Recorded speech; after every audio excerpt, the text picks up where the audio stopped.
Professor, o Ceará pela frente, o time do Enderson Moreira. E a importância desse jogo para o Goiás em casa, no Serra, na sua visão?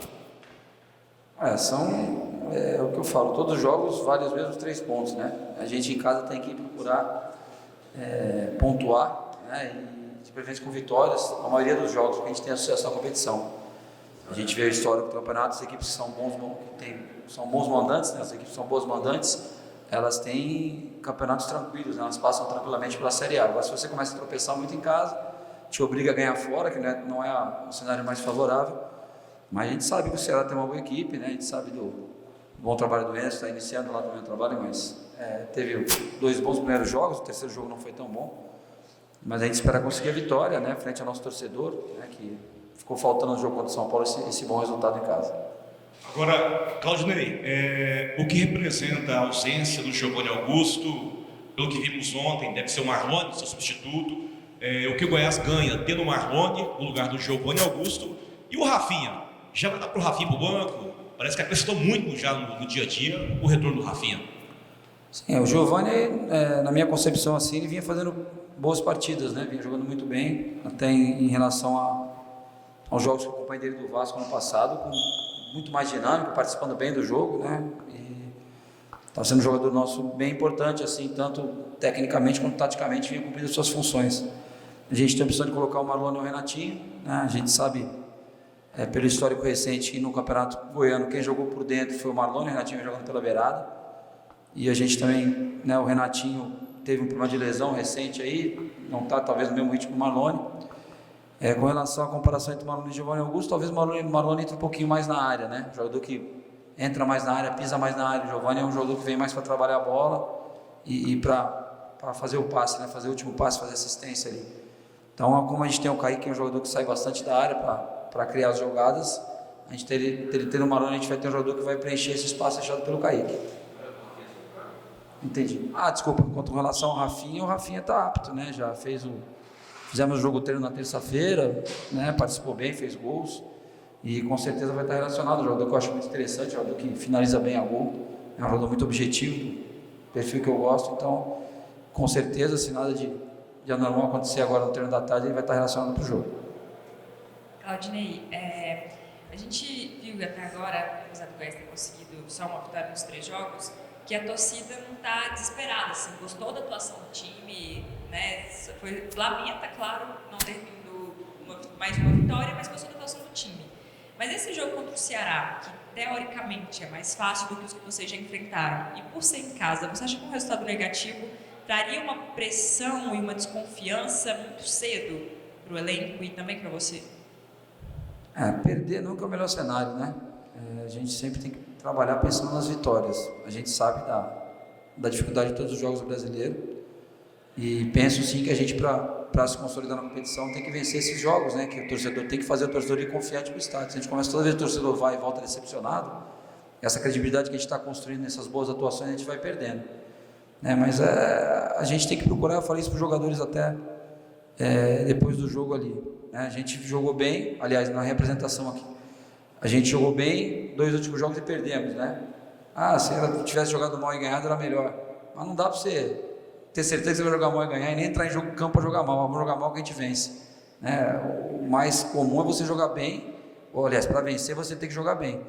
Então a gente espera ter uma boa atuação no nível das últimas que a gente teve e que a gente tenha mais sucesso na hora de finalizar as jogadas, de tomar a última decisão, né? E tenha os cuidados defensivos para não sermos surpreendidos. Essa foi a sua primeira semana cheia de trabalho. O que você acha que consertou melhor em relação aos outros jogos, né? A gente viu que o Goiás estava dando muito espaço, acho que isso ficou muito evidenciado no jogo contra o Cruzeiro, os dois cruzamentos, tanto do Orejuela quanto do outro, não sei se o nome agora, para o gol. Egídio. Isso. O que você arrumou e o que você viu também?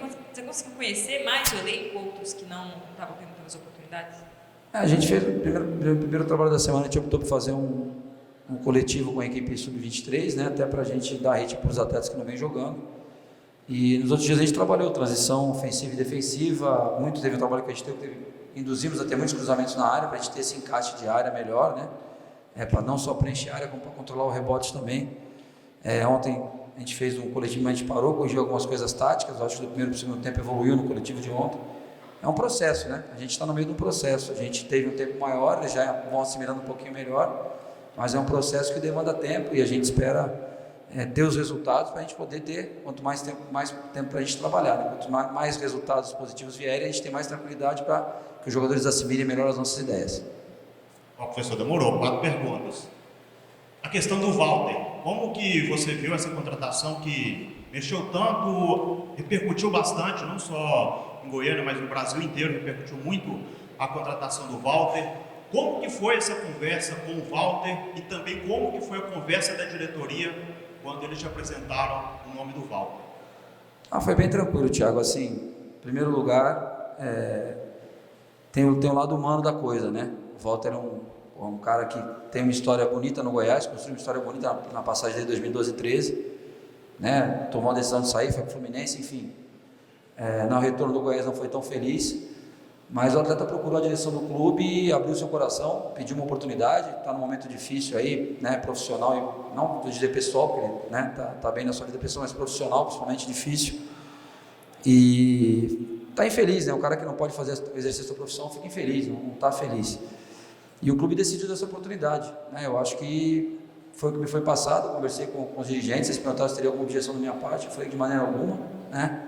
Eu acho que não tem limite para você dar oportunidade para o ser humano. E pelo que eu conversei com ele, entrando na minha conversa com o Walter, eu conversei com ele no CT na terça-feira, se não me engano, ou na quarta, enfim. Conversei com ele, foi uma quarta-feira, né? Thaís estava junto também na conversa, estava toda a comissão. E o que a gente pediu para ele foi o empenho, que a gente sabe que ele tecnicamente é um jogador muito acima da média, tanto que teve grandes performances mesmo sem estar 100% fisicamente. E a gente pediu o empenho dele, ele se comprometeu a se empenhar ao máximo e a estar ajudando o grupo. Tem um tempo muito grande para até ele poder ter condições de jogo, então isso aí dá uma tranquilidade, tira aquela pressão, né? Senão seria inevitável qualquer resultado negativo. O Walter vai jogar no próximo jogo, o Walter vai ser relacionado. Não, ele tem o tempo dele, vai tomar o tempo dele para se condicionar, né? E aí vai estar todo mundo trabalhando em prol disso no clube, né? Com os braços abertos para recebê-lo. E a gente espera que o que vai dizer se foi certo ou errado é o final da história, né? A gente espera que a história esteja um final feliz, e aí esse fim vai justificar todos os meios, todo o possível descontentamento de parte da torcida e toda a felicidade de parte da torcida também. Isso aí a gente vai ver no final do ano como é que vai ser o desfecho. Mas eu acredito muito no Walter, assim, no jogador, no atleta Walter, né? E no ser humano, pelo que ele passou para a gente ali, da mudança de postura que ele está tendo aí, né, na vida dele, que a gente abre essa porta para ele e ele tenha muito sucesso junto conosco aqui no Goiás. O melhor momento do Walter na carreira, aqui no Goiás em 2012, 2013, ele tinha 2 aliados, 2 pessoas que foram muito importantes nesse bom momento dele, que é o Anderson, que você vai enfrentar agora no Ceará, e o Robson Gomes, que deixou ele em boas condições. Pelo menos de jogo, ele rendia muito bem dentro de campo. Você conversou com o Robson também, você aposta que o Robson pode fazer novamente o Walter brilhar como ele fez ele em 2012, 13? O Robson tem esse know-how aí, já trabalhou com o Walter confia muito no Robson, né? No que o Robson vai passar para ele realizar no dia a dia. Mas assim, quem vai fazer a coisa acontecer é o Walter, né? Porque a programação de treinamento você vai determinar. Se o atleta fizer no seu limite, fizer 100% das suas forças ali, ele vai ter um rendimento. Se ele ficar se poupando, não fizer tudo, não vai ter um rendimento. Então, mais do que qualquer um de nós estarmos aptos aí, ou termos capacidade para fazer com que o Walter entre em forma, é mais importante que tudo, e pelo que a gente tem tido de feedback aí do trabalho que ele fez hoje de manhã, do trabalho que ele fez ontem, ele está muito interessado, está com muita vontade, então ele vai fazer acontecer. Nós vamos só ser pessoas facilitadores, né, no processo, mas quem vai fazer acontecer, eu tenho certeza que vai ser o Walter. Ô Claudinei, e assim, eu vejo também, né, de repente, se os atacantes do Goiás estivessem bem, talvez o Walter nem tivesse essa oportunidade. Claro que tem uma cobrança muito grande. O Brenner, não sei, quero até te perguntar se está fora dos planos, né, não vem nem sendo relacionado, já teve muitas oportunidades, até em campeonatos mais fracos, tipo Goiano, o Brandão já teve, agora o Kaique vem tendo. Ninguém resolveu o problema ainda. Talvez por isso o Goiás tenha tentado e tenha essa esperança em relação ao Walter, até porque você falou, né, que o Goiás não tem não dá para comparar financeiramente com outros clubes, então quando tiver a chance tem que fazer. A gente viu que o time perdeu contra o São Paulo, perdeu contra o Cruzeiro. Os atacantes têm que Tem que ter essa noção também, tem que ser mais eficiente na hora de marcar o gol? Então, Rafa, eu acho assim, a questão do Walter, eu acho que, como é um negócio, se fosse um negócio tão emergencial, a diretoria ia procurar um jogador que pudesse estrear amanhã. Eu acho que não é tanto descontentamento com os atacantes nossos, não. Eu acho que é questão de dar essa oportunidade para o Walter mesmo, né? Eu vejo nossos atacantes, nos treinamentos aí, se tem treinado bem, agora no jogo, centroavante vive de gol, né? Infelizmente, o camisa 9, passa 2, 3 jogos sem fazer gol, a torcida fica descontente, né? Se tiver, bola passou perto, bater na trave, não importa, né? Tem que fazer o gol. Então a gente conta que esses jogadores vão dar resposta positiva, né? O Kaique, o Júnior, o Brenner, talvez até não permaneça com a gente, tem umas situações aí para ele sair, talvez ele até não seja um jogador que vai ser liberado, a pedido dele, do empresário, está sendo estudado pela direção do clube, talvez vocês tenham uma novidade disso. Agora o Kaique e o Júnior a gente vai insistir com eles, esperamos que eles deem a resposta, né? E a chance está dada para eles, né? E o Walter também, é o que eu falei para ele, não vai ser nem mais mimado que os outros e nem mais cobrado que os outros, vai ser igual aos outros, ele vai ter a mesma oportunidade, a mesma condição de mostrar o seu futebol, vai ser cobrado igual, vai ser motivado igual, mas eu creio que o Kaique e o Júnior têm condições de dar uma boa resposta para a gente e que o Walter, quando vier, também vai dar uma resposta muito boa. E talvez esse jogo agora contra o Ceará, né, não tem aquele tamanho, não tem aquela projeção como teve o São Paulo, que era o primeiro jogo do Goiás na Série A, uma reabertura do Serra Dourada. Você tem conversado isso também para que o time tenha o mesmo empenho, mesmo que o estádio não esteja tão cheio, mesmo que o tamanho do jogo não seja igual ao do São Paulo? Isso é uma preocupação constante nossa, porque a gente não pode se motivar só quando é jogo grande, né? A gente tem que estar motivado em qualquer jogo. Então a gente tem que encarar o Ceará como a gente encarou o São Paulo, o Cruzeiro, o Fluminense. Mesma determinação, mesma pegada, mesma motivação, não tem por que ser diferente, né? E buscar pontuar nesse jogo. Eu creio que isso é uma coisa que a gente vai deixar para falar mais próximo ao jogo, aí na palestra antes do jogo, a gente dá mais uma ênfase nisso, mas a gente tem conversado com alguns líderes do elenco, a gente vai batendo papo com um, com o outro, vai passando isso, né? Não podemos deixar, porque o torcedor também espera isso, né? Ele espera uma evolução. Acho que a gente fizemos um bom jogo com o Fluminense, melhor contra o São Paulo, Cruzeiro por ser fora, né? Pelo adversário também melhor ainda. Então a gente tem que continuar evoluindo, a gente não pode estacionar, né? A gente vai buscar essa evolução a todos os jogos e isso aí que a gente tem passado para eles. Claudinei, saiu agora há pouco um levantamento dos salários, da folha salarial dos times da Série A na CLT. O Goiás ele tem uma folha de mais ou menos 2 milhões e 300 mil.